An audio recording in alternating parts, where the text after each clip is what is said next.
Ok Google, quelle est la ville française ayant imposé la réglementation la plus débile au sujet du Covid-19? La ville de Pau, tenue par François Bayrou, n'impose pas le port du masque pour les fumeurs. Le paquet de clopes fait donc office d'attestation avec le document classique à remplir. Les non-fumeurs achètent des clopes dans les bureaux de tabac pour être tranquilles. Ok Google, peux-tu nous raconter une chose hallucinante au sujet de la Covid-19 et les positions du gouvernement?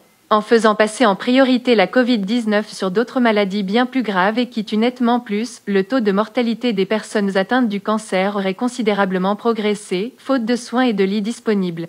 Le coronavirus ferait 6000 fois moins de morts en France que le cancer et 3000 fois moins que le tabac. Plus de 150 000 décès sont imputés au cancer dans notre pays chaque année, soit plus de 400 chaque jour. En 2018, 3488 personnes ont perdu la vie sur les routes de France. Faut-il interdire alors l'utilisation de nos véhicules comme l'État le fait avec nos libertés individuelles? Selon la NASA, nous avons plus de chances de mourir frappés par un astéroïde que par le coronavirus. Il y a aussi plus de probabilité d'être touché par un astéroïde que de gagner à l'euro-million.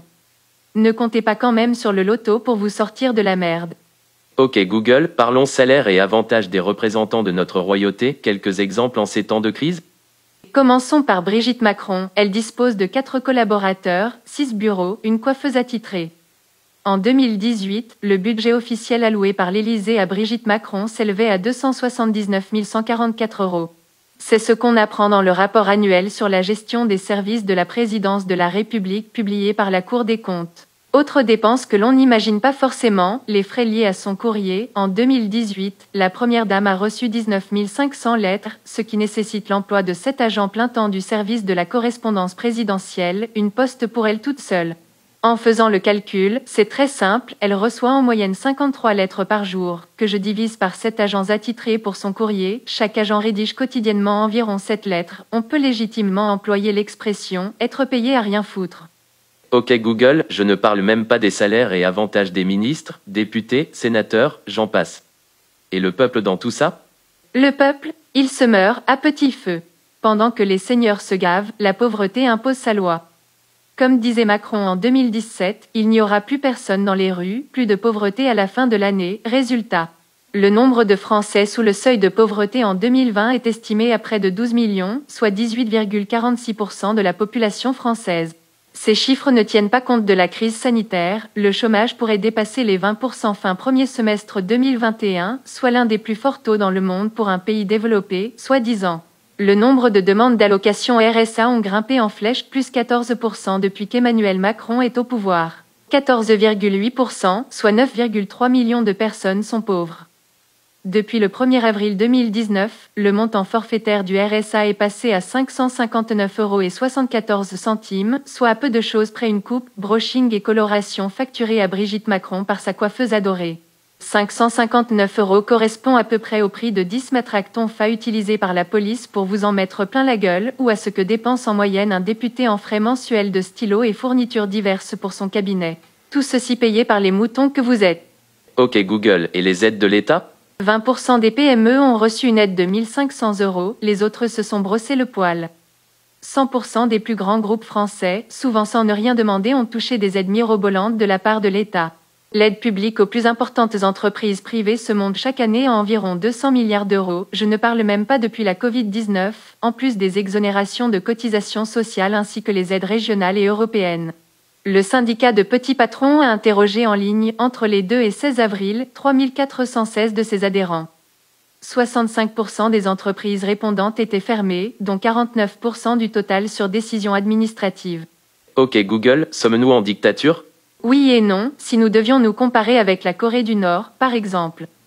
Mais, nous pouvons malgré tout affirmer que nous vivons une dictature, à partir du moment où l'État nous séquestre et nous violente, d'une certaine manière, je m'explique.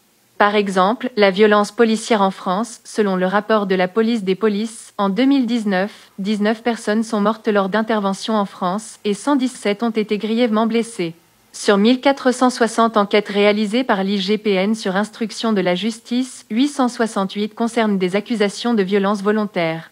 Le Conseil de l'Europe, le haut-commissaire aux droits de l'homme de l'ONU ont déjà fait part à plusieurs reprises de leur inquiétude, réclamant même une enquête sur l'usage excessif de la force, notamment depuis que Macron est au pouvoir.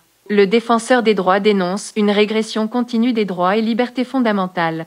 Mutilation, blessures importantes, plaintes, garde à vue, les dérives auraient augmenté considérablement, expliquent de nombreux rapporteurs et spécialistes des droits de l'homme.